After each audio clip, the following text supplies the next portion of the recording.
Good evening, everyone, and welcome to another installment of TED Excellence, the show in which I find out I may have new friends in my pants. And I come to you live from my Corona bunker on the moon with Dogcat Fox, a Pepperjack, and all of you. Good evening, everyone. Welcome again to Thursday. Oh, Jazzy Thursday. Now, with background music. Yes, I think I'm going to get used to putting in some background tracks to my broadcast from now on to kind of break the silence that is classic to these things. If this is too loud, let me know in the chat. I have it turned down pretty low. Tonight's track is a free copyright, free royalty-free thing from YouTube called A Night Alone by Track Tribe. So there you go. If you like it, great. If you don't, oh well. There you go. Anyway, before I get into all the big stuff as to why I picked this particular episode, or this particular presentation for the episode, who's joining me this evening on this beautiful Thursday evening? Noah Asensio, hello. Keeverdam, hello. Jaeger Pony, hello. Sarah Chapman, hello. John Kelly, hello. Who else is here? Lurking Gopher, hello. Shell D, hello. The Magister, hello. And then chat jumped because of course it did. Ken Elliott, hello. Zeke Weiss, hello. John Miller, hello. Bridget, hello. Bridget, hello. Lexi Mads is here. Oh my gosh. This is Kyle, hello. Simon Willikins, hello. Seftus Wolf, hello. Jamie Melquist, hello. And if I missed anyone, I apologize. I don't think I did, at least not visibly so. So hello, hello, hello. And those of you in the future are lurking, hello. So yeah, what is up with this one? Well, you might be curious as to why I picked this one. And I'm going to explain myself a little bit. I'll try to keep it brief, but just for everyone's edification. As many of you know, and I have said it on many an occasion, part of the inspiration behind this channel in the first place was to entertain ideas, notions, and proposals that on reflex, just on the surface level, I might dismiss out of hand or think that I disagree with. And really listen to what they have to say. Because if I'm going to, be in opposition to something or disagree with something, I think it is better to at least understand what it is you are opposing. And to have, give the other person the opportunity to speak their piece, hear them out, and really think about what it is they have to say. Because, A, they might change my mind on something. It's entirely possible that someone could come along with an opinion that is different from mine, and I hear them out, and they change my mind. But even if that doesn't happen, at least I'll understand what the argument is, right? And I'll at least have a better idea of how I refine my own perspective on different subjects. So that was kind of the motivation behind this channel. You can see that throughout all of my content going back to the beginning practically. However, there is a danger zone even in that philosophy, in that it's possible there's someone out there who has a relatively similar perspective on something to myself, but has it just a little bit different or has a different take on it that I might learn something from if I'm just creating a kind of, reverse echo chamber, right? So that being the idea, I thought, what's this title I see? Work is not your family.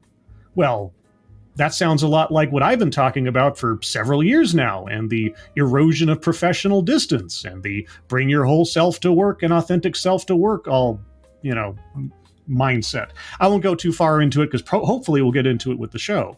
And so that's why I picked this one. On the off chance that maybe I'll be affirmed, because I'm not a professional at this. I'm not an academic. And conceivably our speaker is to some extent. So maybe I'll feel better about myself. Aha! Yeah, it's a big, mood booster. Or maybe I'm being set up. It has been the case that I've looked at presentations in the past whose titles would indicate that maybe I'm going to be listening to a kindred spirit, and then I find out I was fooled. So we'll see. Either way, the bingo card will apply, and that's bingo card B. B as in beneficent. That's a word, right? Sure it is. The bingo card links are in the description. So we'll get into that in a second. A couple more hellos here before we begin. Rerum Trading, hello. Roger Reynolds, hello. Jonathan Peterson, hello. Otho May, hello. Angela Ariaga, hello. Jose Chacon, hello. Who else is here? Big Dave 1066, hello. And what is this I see? John Miller, thank you so much. I hope you had a good 4th. I enjoyed my 34th on it. Well, John Miller, happy birthday to you. Happy birthday to you. Happy birthday, dear John Miller. Happy birthday to you. Happy birthday, John Miller. And thank you so much. And Rick Ashbringer, hello. Mike R, hello. The Redneck Ram, hello. Hello, hello, hello. All right. So with all that being said, guys, let's get into it. This one clocks in at 15 minutes and 39 seconds, so your regulation TEDx time frame. I'll start off with a few seconds for sound test. You tell me if you can hear it. I'm going to turn the background music down just a smidge more, just so I don't end up drowning out our speaker. All right, so here we go.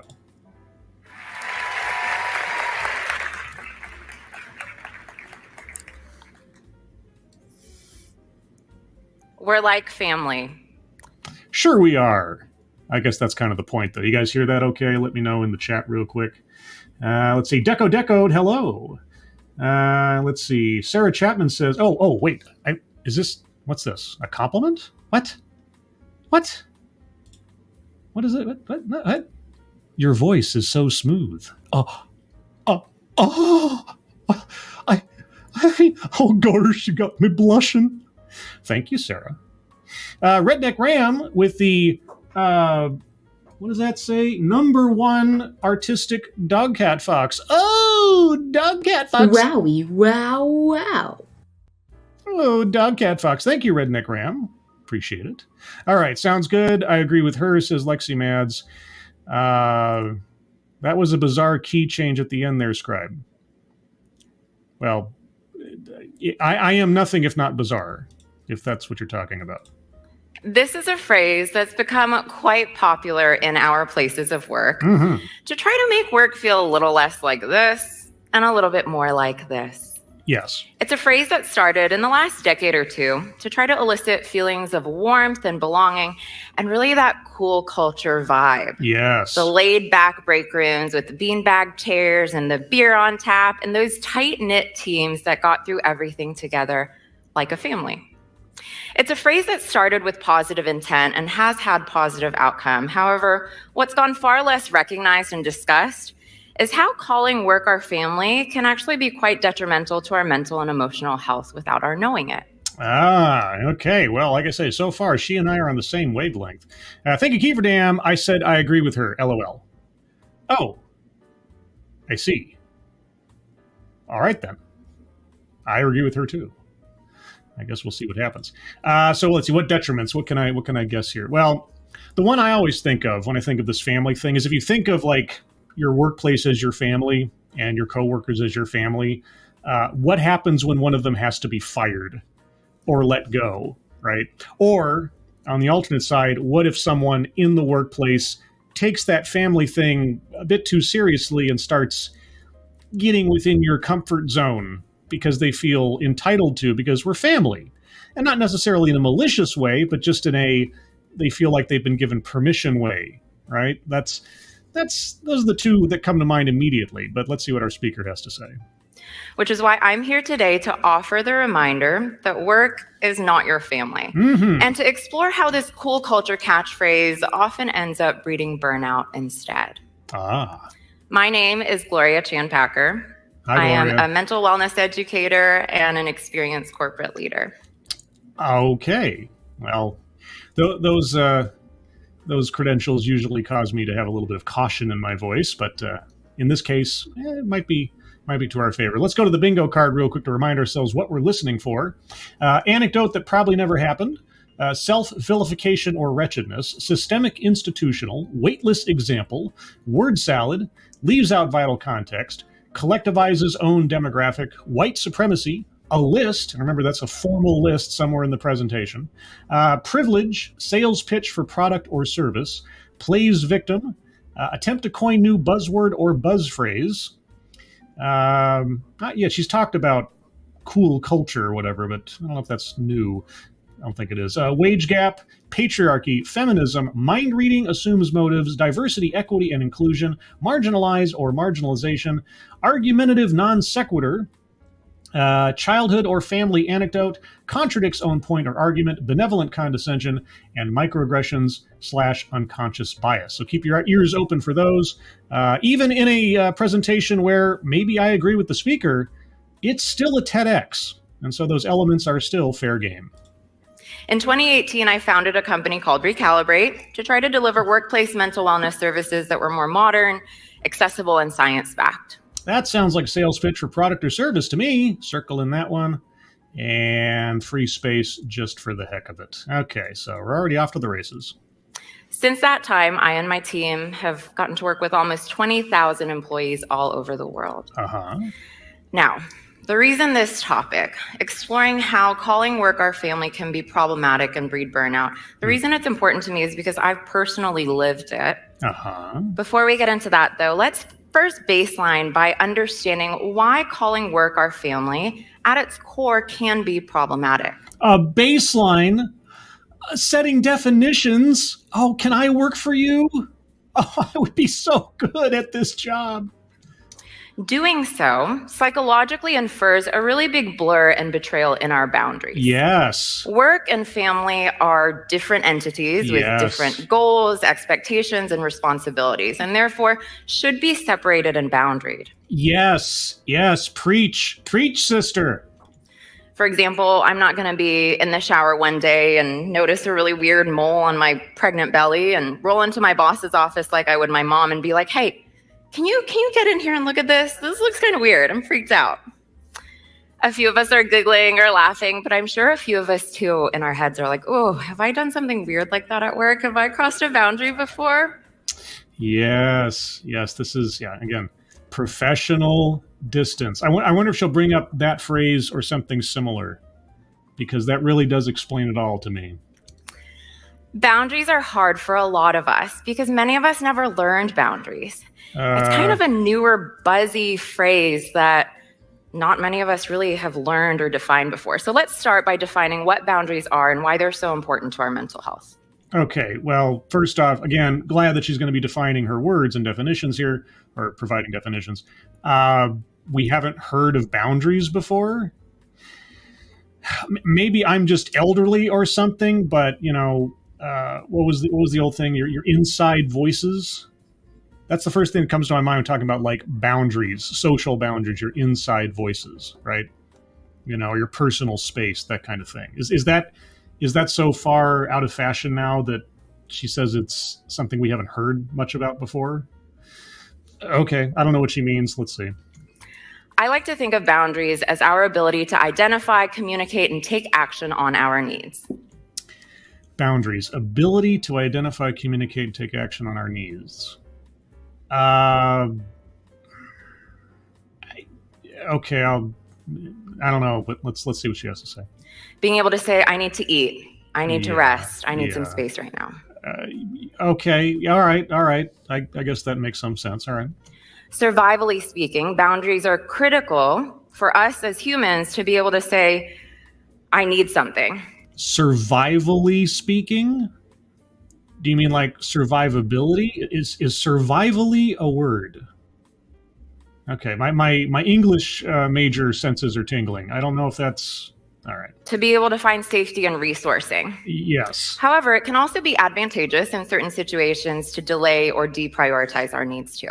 Okay. For example, if I'm a human back in the day running away from a tiger, if I happen to be hungry, it'll of course be beneficial to delay that need for hunger until I'm safe again. Yes, delayed gratification or edging. However, if after the tiger has left and I'm safe, I keep staying stuck in being scared of the tiger and delaying my hunger and not eating. That becomes unhealthy too. It depends. Are you safely away from the tiger? Is the tiger still a threat? It all depends on the circumstances. This shift of delaying our needs into the unhealthy without knowing it is where a lot of us find ourselves unknowingly stuck today. Okay. Somewhere in our lives, we learned and adapted that repressing or sacrificing our needs for others was beneficial. It all depends on the circumstances, right? I mean, like, if I go from being a single carefree individual to a parent of a child, my needs at best will come second to the needs of the child if I'm being a responsible adult. And that's not an unhealthy thing. But I'm sure that she has that example in her own mind. But that became so autopiloted in our subconscious that it goes past the point of diminishing returns and becomes unhealthy. Okay, give me an example. To where maybe we land into a workplace and we hear we're like family, and our brain just triggers into give it everything no matter what. We sacrifice our boundaries, our time, our relationships. Yes. And we start living life in these big swings of overworking to burnout. That is one of the dangers, because you can't tell when work ends and real life begins and vice versa when they encourage you to integrate the two. It's sort of like Hershey Town, right? Where everybody lives in the town and the town is there to service the company and the company is the town, and you pay for things on company script and everything. Yeah, that's sort of the most extreme embodiment of that mentality. And maybe we rationally know that it's not the healthiest pattern in our life, but we feel stuck. I get that. I have lived through that and sometimes still feel challenged with it. So here's my question. If you are, and this is mostly rhetorical, if you are confronted with a workplace situation that is encouraging you to think of it as family, what if you choose not to? Right? What does the company do to an employee who, enforces their boundaries? That's what I've always been curious about. There was one company promotional video I did a thing on now several years ago where they were big into this whole self to work, bring your whole self to work. I think the title of the video I gave it was actually a hole in the head or something like that. Anyway.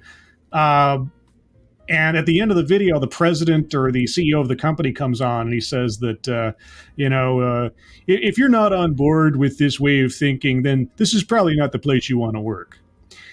And I always thought that was kind of sinister in a way, because I thought, well, what if I just work there and do my job and I just don't want to tell you all my secrets in my private life? Will you fire me? I've always been curious about what the consequences are if you decide to resist the family culture imposed by a company. You see, before I worked in mental wellness, you could argue that I worked in the opposite of mental wellness. Okay. I started my career in management and technology consulting, spending almost a decade giving it my all.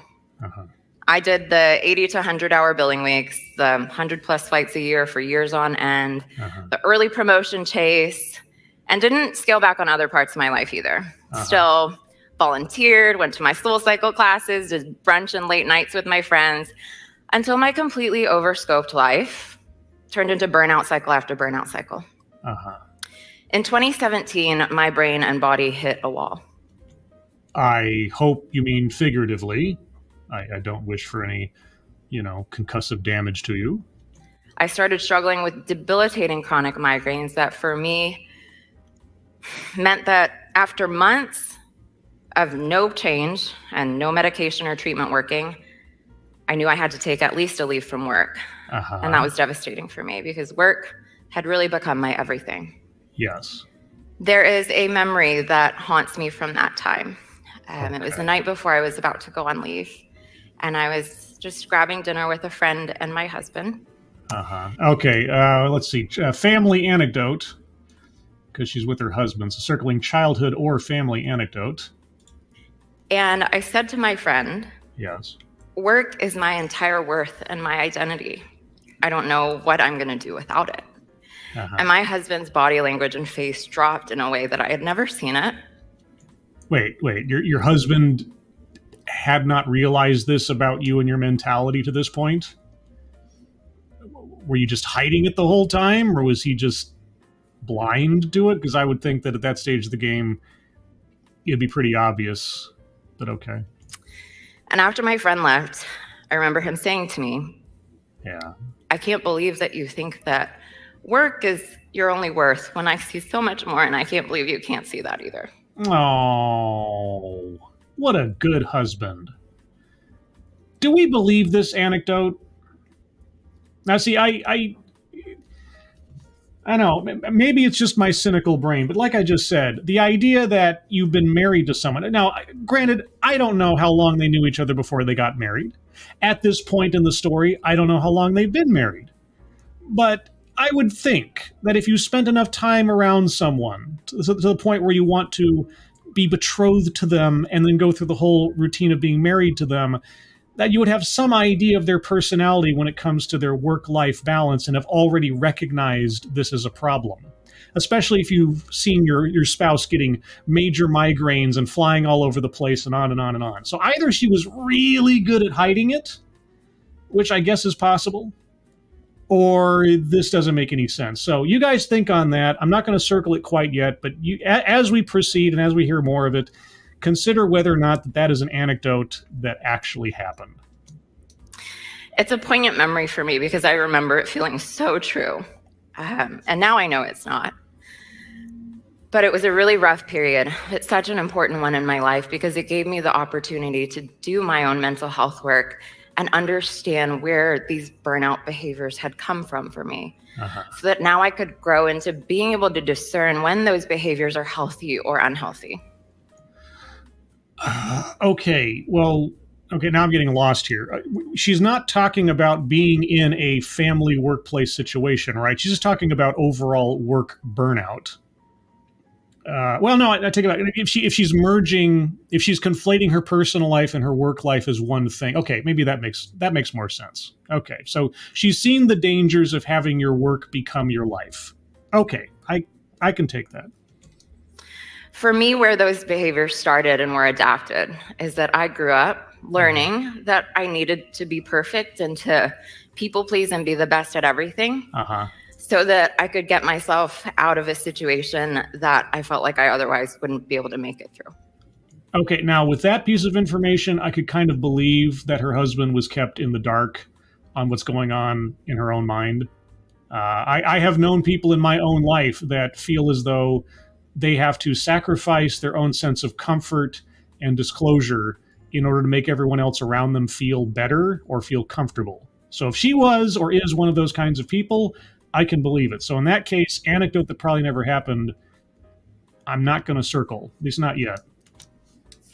For me, that perfectionism and people pleasing was so critical to that point in my life. Yeah. But then when I just put it on autopilot, it went way past the point of diminishing returns and often became unhealthy for me. Yes. That's my story. Let's spend some time getting to know yours. I'm going to invite you to do a little bit of a reflection activity with me. As you're comfortable, you can all just close your eyes wherever you are. Oh boy, audience participation time, guys. All right, get your eyes closed. Get your eyes closed. And not if you're driving. Okay, if you're listening to this while you're on the road or something, don't follow that instruction. But okay. All right, let's all get ready to participate. Yes. And with your eyes closed, I'm going to ask you to start to bring to mind a part of you that tends to overwork, to be a perfectionist or a people pleaser, struggles to set boundaries. I'm going to ask what it would be like if you tone that part of you back a little. So just let that go a little. Do I have that? Do I still have that part in me? Especially these days, since I'm not actually in a workplace physically anymore, and that my social life is practically non-existent. I don't know. Do I have any boundaries anymore? Well, I suppose I do. I mean, there are, the law and social mores and everything else, and also minding my language here on a family show. So, okay. All right. I'm thinking. For the piece of you that pops up with some tension or resistance, Let's lean into that and ask why not? What would happen? What would go wrong? These days, okay, if I'm actually in the workplace, what would go wrong? Sorry, what was the question again? I've already forgotten. Would things go wrong? The other shoe would finally drop and it'd be all your fault? Would you lose success? Would you not have anything to talk about in conversation to feel worthy anymore?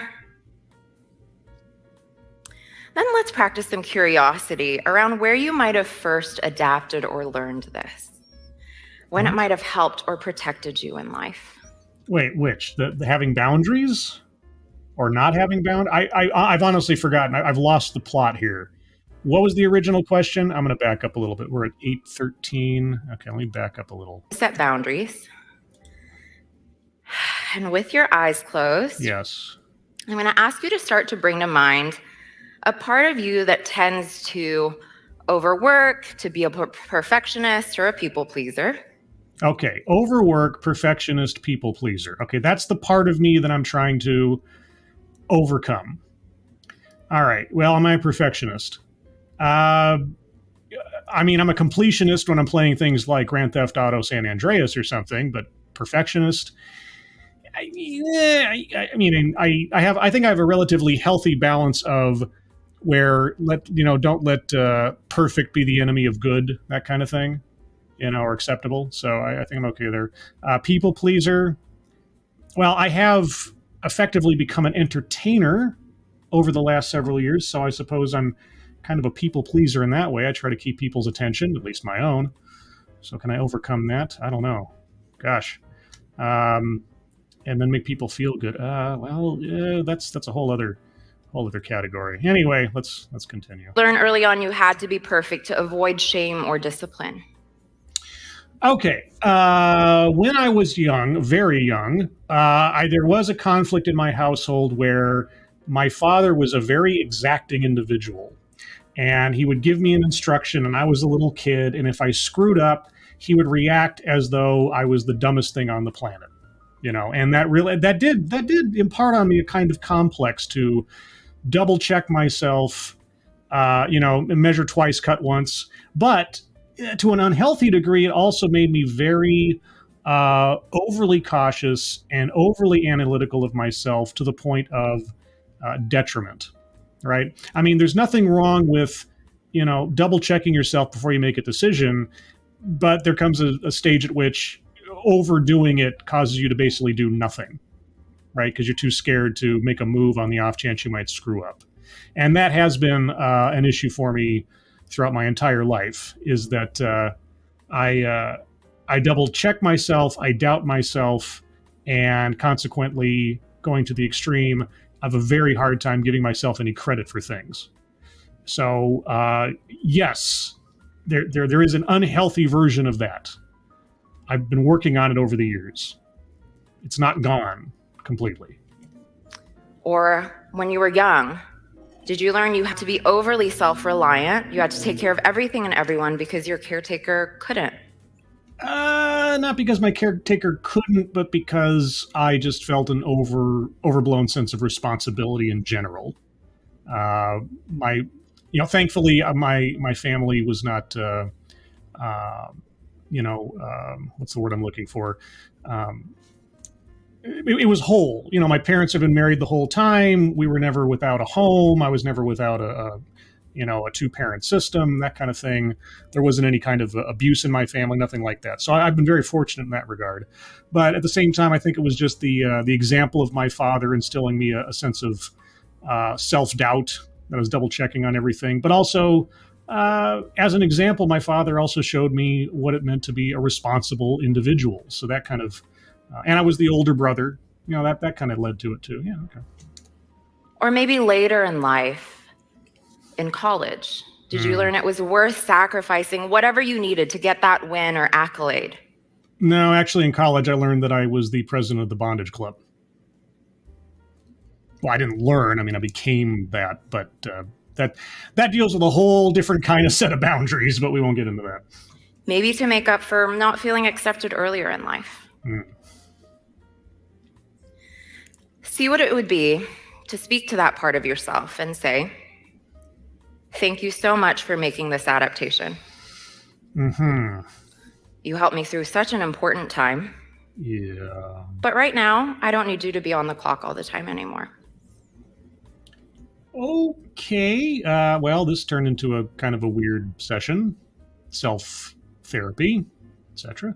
Also, Spudgun, hello. Ebony Williams, hello. Bastard Beast, hello. Anthem Ward, hello. Who else is here that I didn't see earlier? No One Nowhere, hello. Mike R, hello. If I didn't say hello earlier. Hello, hello.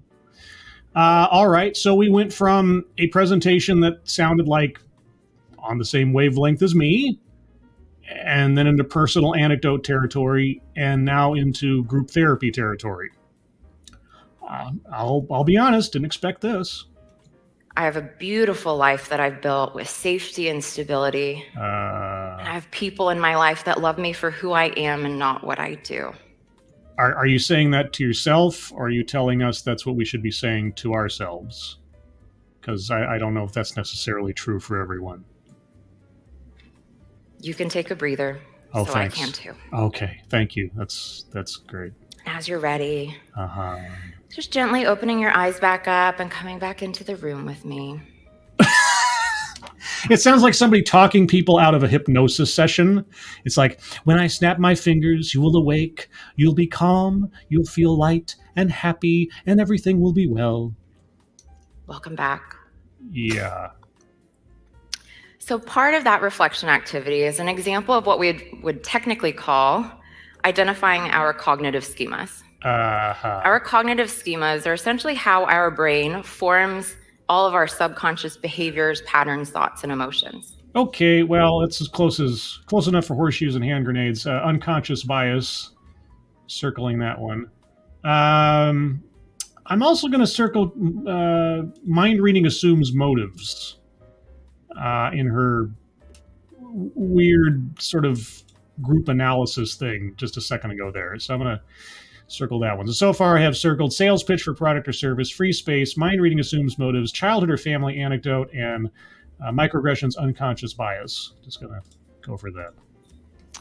Which our brain largely learns based on past experiences we've had. Uh-huh. A majority of our subconscious schemas, our behaviors, are formed and adapted early on in life, especially in childhood, because our brains are kind of blank slates. We haven't experienced much of life yet. So out of safety and efficiency, our brain takes each big experience and wants to say, okay, this is what I did. These were the factors around. This is what happened. Yes. And therefore is how I should predict I should feel, think, and act from here on out. And it puts that on autopilot into our subconscious.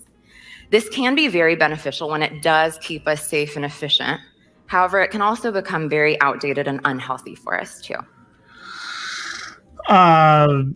Sure, overanalyzing, if that's what she's talking about. Although, truthfully, I don't, or at least I haven't classically done it subconsciously. It's been a very conscious endeavor on my part. Like, I'll go through a situation, I'll come out of it, I'll feel like I didn't behave the way I wanted to, like I was too shy or something, and like, oh, well, if you don't like the way you're acting, then don't act that way next time, and let's really think about what we did and what went on, and etc. So I've been far more actively analytical about those things. Also, where the heck are we in this presentation? What happened to the workplace mentality thing and the dangers thereof? We've taken about 3 detours from the main plot of this. And she's got 5 minutes left. Which is why it's so important to do this work. This work. Oh, not doing the work. Now, doing such work is not about saying because a lot of our subconscious behaviors were formed in the past that they're all invalid or wrong. Uh-huh. What it is about doing is making sure we each do our own due diligence to understand where the blueprint of our behaviors came from and ensure they're still relevant and productive to our current lives. Right. We update everything else important in our lives, from our homes to our technology to our education. Uh-huh. Why aren't we doing the same with our behaviors that affect our everyday? Okay. Self-reflection, sort of self-trained wisdom. I don't know how common it is for people to put themselves consciously through that process without the help of some kind of therapist. I'm not claiming to be a professional or anything, but insofar as my own life is concerned and how I deal with the world and myself and situations, I'm as much of an expert on myself in that regard as I think anybody else could be. So, yes, should there be more of an effort on people's parts to reflect on themselves, on their lives, on their situations, and actively think about what makes them feel good or what makes them feel uncomfortable, and how can they alter these things? Do I appreciate this part of my personality? And if I don't, what can I do to adapt or modify my... Yes, there is some benefit to that, certainly. Yes. What are we talking about now? When do we get back to the whole dangers of the workplace family system and how to avoid that? Now, I'm sure some of y'all might be asking, okay, I thought we were talking about workplace burnout. Why aren't we talking more about our workplaces and our employers? You read my mind, which even justifies that square even further. Which is where I'll offer a little bit of a plot twist. What a twist! Yes. When it comes to burnout, our workplaces and employers do own a big part of the equation. However, what I find to be somewhat of an overlooked part of the equation today is what piece of the problem we individually own ourselves to. If I inherently have a tendency or a pattern to overwork or not be able to set boundaries, no matter what workplace or organization I change, if I never take accountability to drive my own internal change, then no matter what external change I make, I will likely keep suffering from the same patterns over and over again. Okay, she's not wrong, but that has absolutely nothing to do with the fad of workplace family culture. There have been workaholics since time immemorial. Okay, that is a whole separate bag of cats. The trend of companies to promote, advertise, celebrate, advocate for family workplaces is the problem, right? I mean, if nothing else, then an environment like that is going to enable and invite any of those tendencies that might be in someone in a minor way or a dormant way to flourish and become a problem, right? But just being a workaholic, just defining yourself by your job or by your success in the workplace or something, that's nothing new. She's, like I said, she's not wrong here, but she's completely drifted from the real point and problem that I was hoping we'd be discussing. Maybe she'll get back to it. Now, all that being said, and all that being something I strongly believe in, I am also a realist, and I know that not all of us will be ready to do our own deep personal work yet. So where else can we start on this topic? What else can we do? Offer 3 smaller steps. First, when you find yourself wanting to say we're like family around work or organizations, try to get clearer in your communication and use language that has better boundaries. As Brené Brown says, clear is kind, unclear is unkind. Okay, I'm backing up a little bit to that card that she just kind of... What else can we do?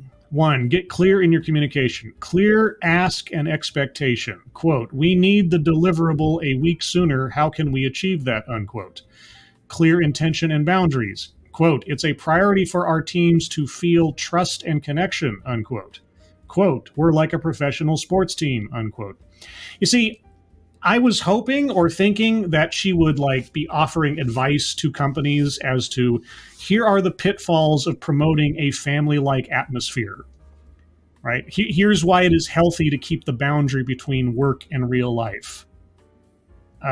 She's kind of sort of touched on those ostensibly, peripherally, tangentially, something-ally, but oh man, I was really hoping for something a bit more concise. Given that her card here is about clear in communication, and she's been all over the map on this sucker. Better boundaries. As Brené Brown says, clear is kind, unclear is unkind. Well, unless it's, frosted glass in a bathroom setting, it's more polite to have an obscurity. And never mind.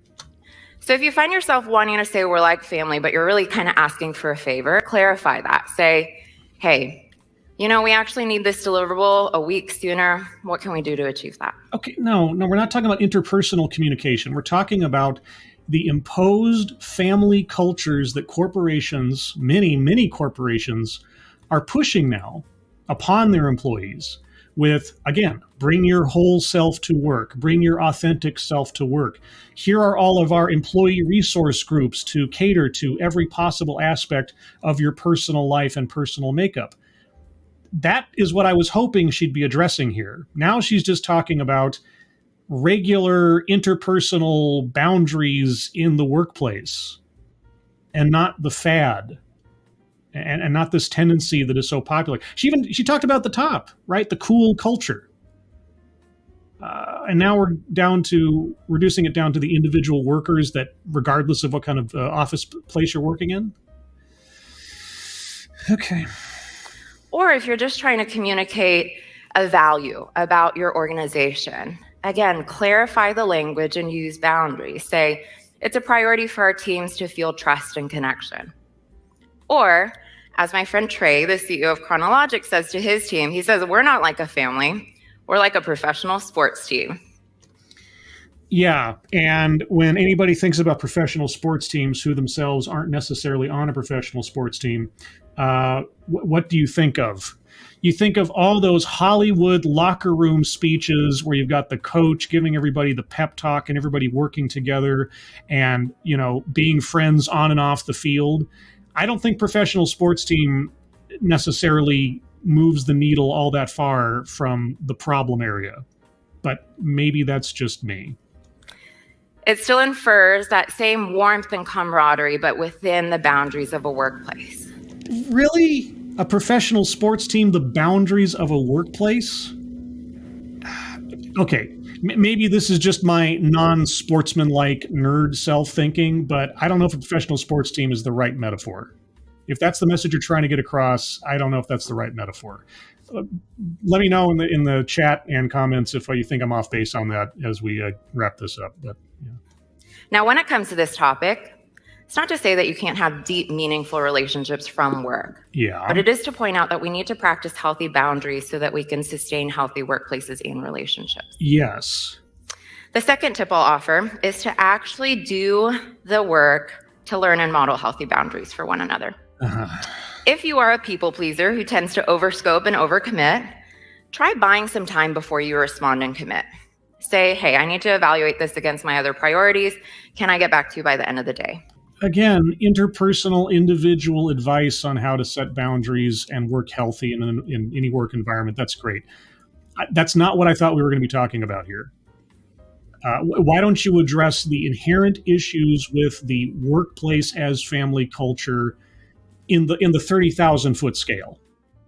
Right? Before you winnow it down to the individual, you barely touched on what the real inherent pitfalls are of making everybody think that this is a place where your personal life and your work life are conjoined and are encouraged to think that way. I mean, you've been there a little bit in places. You've talked about some of the psychological dangers that could be there. You haven't talked about the actual pragmatic business-related dangers, the HR level dangers. I was hoping we'd touch upon that too. Give yourself some time for that behavioral change instead of getting stuck in the same repetitive pattern. Yeah, okay. When you're communicating boundaries, clarify what you need and what the impact will be if you don't get that need met. What if the workplace culture being forced upon me is in direct contradiction to my boundary needs? What happens then? What do I do if what I think is healthy for me is not in the program for the company? Right? I mean, the first thought obviously is to, find another job. Right? But why don't you address the situation where someone who has a healthy outlook ends up in one of these family territories, where everyone around them is encouraged to behave like it's family, but you're not comfortable with it? What would you suggest someone do in that situation? I know I'm asking rhetorically, but that's something that comes to my mind about this. Say, if we need this product a month sooner, I'm going to need the help of 2 other people. Otherwise, the quality is really going to be at risk, and we might either lose team members or customers. No. You said it yourself earlier, like, would you go up to your supervisor and show them a mole on your tummy and ask for their input, right? Talking about very detailed business-related corporate speak minutia of word choice. I think you've drifted from the point of your own talk.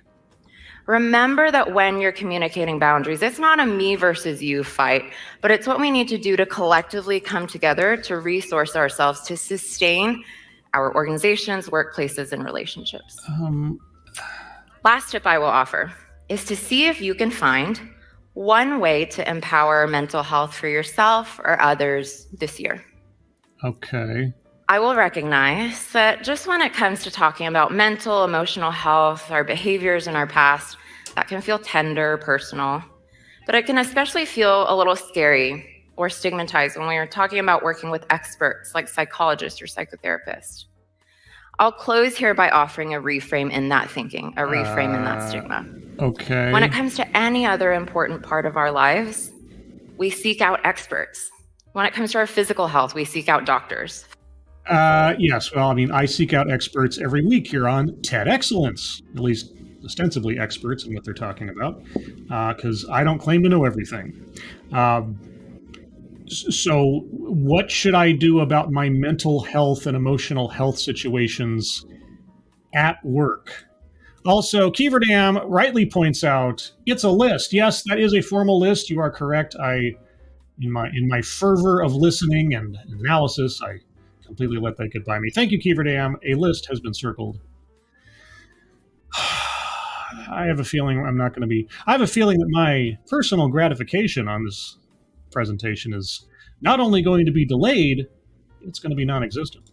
Financial health, we seek out financial advisors. Yeah. Why is it that when it comes to our mental health, we think we should take care of it on our own? Pride, expense, not wanting to burden other people with our problems, especially if we think we can handle it on our own. Not sure that it is a problem necessarily. Depends on our outlook on ourselves. I don't know. There's several reasons.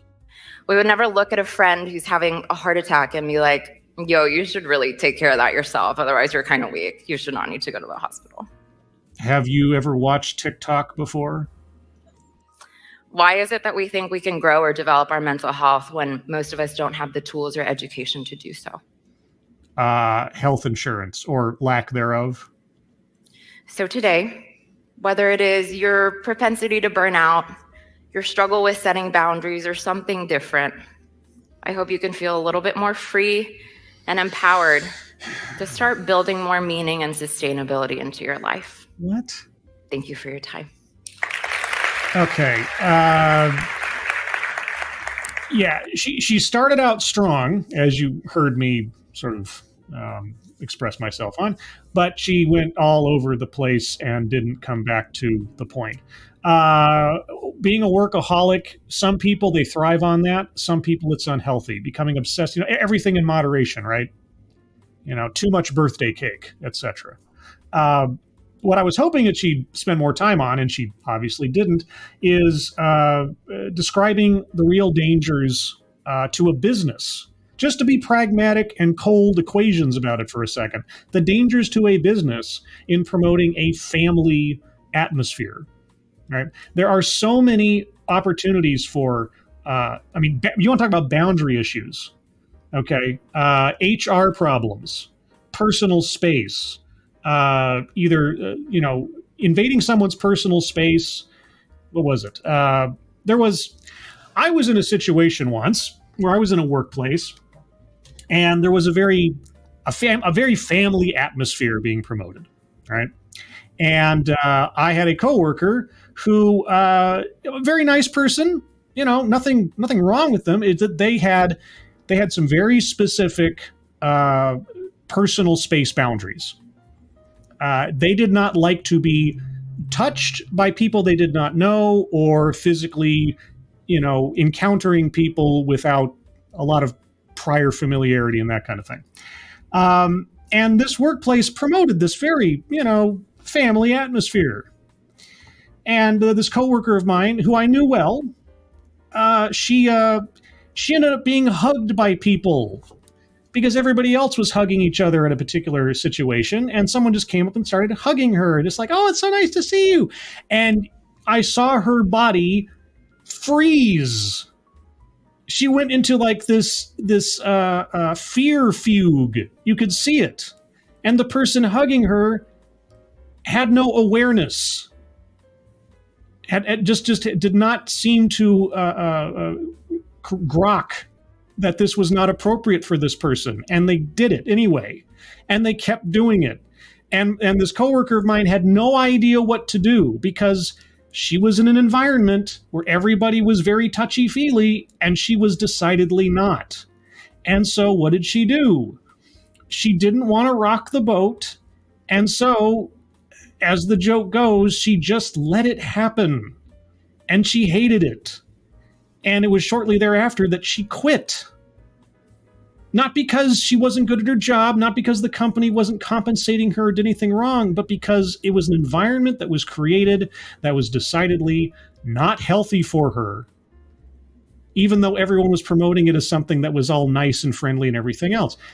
This is this is just one example of the kind of problems you can encounter if you encourage a very specific family atmosphere in your workplace.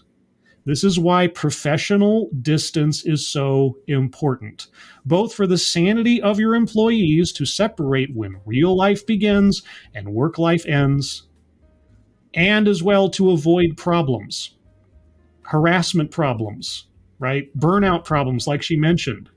Again, what happens if somebody is the class clown of the department, right? But you end up having to fire them, but you've made this person everybody's friend because everybody's family now. What do you do then if you have a little uprising in your coworker in your workforce?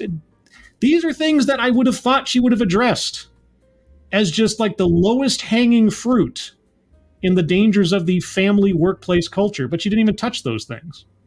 Anyway, I could go on, but you've heard me talk about these subjects before, and I've already gone over them a bit more. So let's go to the bingo card and see where we're at. Not too many so far, but on review, I'm sure we'll find a couple more to lead us towards maybe a bingo or two. All right, let's go over. I'm going to go over this one more time by myself. You guys, if you have any arguments for squares to be circled, hold on to them, and we'll get to it. Okay, anecdote that probably never happened. Like I said before, given our speaker's information and temperament, I can believe that she did everything that she could, reflexively, subconsciously, or otherwise, to protect her husband from knowing just how much her work had invaded her sense of personal identity. I can grant that. So I'm not going to say that that was an anecdote that probably never happened. Self-vilification or wretchedness. Yes. Yes, because she did dress herself down a little bit for her past behavior. It's not the worst example I've ever seen, and it is appropriate more or less as an example to the presentation, but it still was an example of someone who would, not vilification so much, but, someone who had suffered, etc. Systemic institutional. Well, she was talking about the workplace and workplace culture and things like that, and that is, by extension, an institutional situation. Weightless example. I mean, was the close your eyes and think out loud thing an example? I mean, it was an element of the presentation, but wasn't an example towards her argument. What was her argument? That, workaholism is bad? That burnout is bad? That wasn't exactly a heavy lifting to do on the argument scale there, so I might leave that one. Word salad. Yeah, at the end there, with some of the stuff that she was saying in the psychological psychobabble stuff, that kind of went all over the place and didn't really say anything to me. It just sounded like your generic sort of quasi-pseudo-psychological blather, really. Leaves out vital context. Yes, talking about the workplace in specifics. What employers should and should not do. The dangers there. Like I said, there's a whole aspect of this that I was amazed she didn't touch on. Collectivizes own demographic. Did she? I'm hesitant to say just, someone who works or has a career or something. That seems a bit too broad. I don't think so. White supremacy, she never brought up race or anything. Privilege. I mean, I could go in the reverse here when she was sort of asking, why don't we handle these mental health issues? And say, well, some of us don't necessarily have the medical coverage to do that kind of thing. That's kind of a luxury, getting mental health assistance. Yeah, it's my show. I'm going to circle that one as kind of a seemingly tone-deaf perspective on the subject. Plays victim. No, I see. Plays victim indicates something that's deceptive, or dramatized, whatever.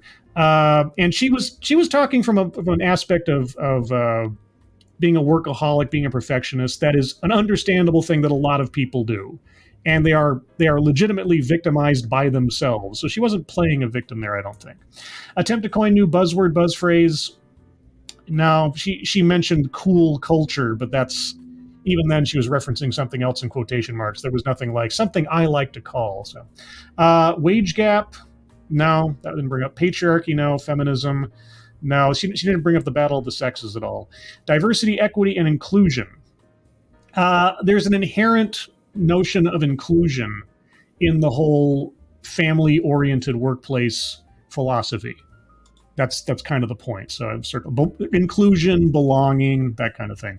Marginalization. I can't think of anything that I could stretch into fitting that square. Argumentative, non sequitur. The close your eyes thing. Close your eyes and manage that. That added nothing to her presentation. It didn't give us anything substantive. Irate bear.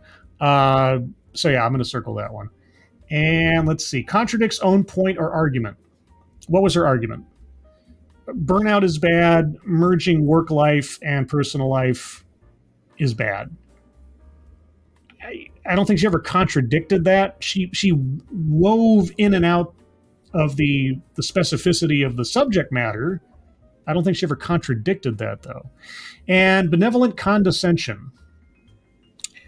I don't get that she was ever condescending. I don't think so.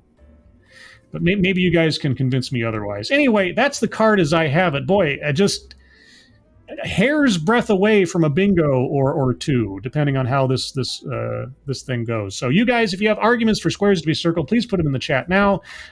Please be sure to tag me in your comments so I can see it more readily. Bridget, Scribelight, not to mention that the family corporate culture has turned many workplaces to adult daycare centers. Yes, I saw that TikTok of the woman who did absolutely no work in her workday. Yeah, that's the other thing too. Is that if you try to turn it into family, again, you're going to have to make allowances for everyone's personal foibles, right? Like if your personal neuroses or problems, or if I want to go gossip with my cubicle neighbor about what I did on the weekend, how can you tell me not to do that? If we're here to be family, if we're here to relate to each other like we're all friends and everything else. That's not to say you can't have friends at the workplace, but there is a time and a place for these things, and they're not during business hours. Professional distance. I'm also amazed that nothing like that phrase came up in her presentation. That was a disappointing. Spud gun. I saw that. She did faff all and is probably getting 40K. See, I don't think I've seen that TikTok. I don't think I've seen that. If anybody out there who follows me on Twitter, and if you want to follow me on Twitter, there's my Twitter there on the screen, scribe_light. Tag me in that TikTok if you have it handy. I'd like to see that, because I can believe that there is a TikTok out there like that. I don't believe I've seen that one. I could be mistaken. Scribe Light Beard. I bet that you fall for fake crying. What? I mean, I am kind of a softie and a romantic at heart. If I'm watching, here's one of my biggest cinematic or dramatic weaknesses. Demonstrations of self-sacrifice always really hit me right dead center in my chest, right? Even in a show or a movie where it's so cheese or contrived, even then, just the notion really hits me. So you can imagine how I was feeling at the end of the last episode of Stranger Things this season, if you know what I'm talking about. I won't say anything to ruin it, but that was legitimate. That was built up. That was deserved. I don't know what you're mentioning there, Sarah Chapman. I don't even know if that even applies, but there you go. Unless there's somebody here named Scribe Light Beer, and that wasn't like a joke on my name. I don't know. Let's see. Is there someone here who's got Scribe Light Beer as their name? Did I miss this? Or maybe I'm not in on a joke or something. I don't know what's going on. Let's see. Rick Ashbringer, I think she was when she was crying about her husband. Well, see, here's the thing. I can believe that happened. I don't think that was fake necessarily. It might have been, one of those things where it's you're going to act that way and just kind of let it happen. Not to go back to that other bad joke, but either way, AMA Scribe is certainly more entertaining than this talk was. Oh, I'm sorry. I'm sorry. I'll try to be better next time. Really? Okay, well, I thought the more structured shows were... I don't know. Ebony Williams, so your coworker didn't or couldn't voice her discomfort and the other lady couldn't read the room. The nervous coworker wasn't one to court conflict and didn't want to be the one to be on the outside of this whole thing. And the hugging person was a genuinely nice person, but was just sort of too comfortable in that. It was like...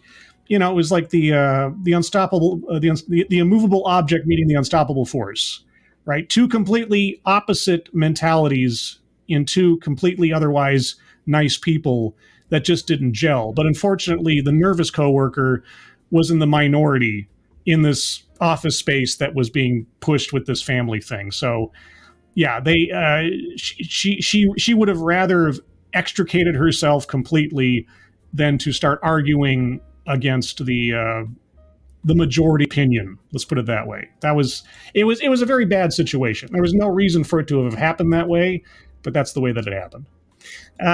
Bridget, not to mention that the family corporate culture has turned many... Oh, sorry, I already read that, but that's the danger of scrolling up. So no arguments for any squares to be circled? Anything? No. Simon Wilkins, I don't know, Scribe, is it safe for me to come back to Twitter? Twitter's never safe. Let's be honest here. Twitter's never a safe environment. If you don't like Twitter, don't go on Twitter. That's the long and the short. You'll probably be healthier for it. So no. I guess not. All right. Well, I guess we are just bingo list tonight. It doesn't happen very often, but sometimes it does. Anecdote that never happened. She only had really the one, and it didn't hit the radar. Weightless example. There's probably something in there that was a weightless example, but then what was her argument? Burnout is bad. Perfectionism and making work your life is bad. Let's see. Ebony Williams, in all my years I've worked at my current job, I've only hugged someone once. Yeah, I can count on my one hand how many times I've hugged any of my coworkers. In fact, I remember the exact last time I hugged one of my coworkers. I have a coworker who works out of the country, and once in a blue moon, she'll be flown up by the company for the Christmas party or something. And she and I got along really well. And when I saw her, I hadn't seen her in a while, and we got along great when she had worked locally. And we saw each other. It was just reflexive. We just talked to each other. Hey, how you doing? And that was. I think that's the one time I've ever hugged somebody at work. And that was, well, now it's been like 4 years ago now because of the pandemic and everything. So, Spudgun, was there no feminist men bad, women good? No. There was nothing. Nothing was mentioned about the battle of the sexes in here.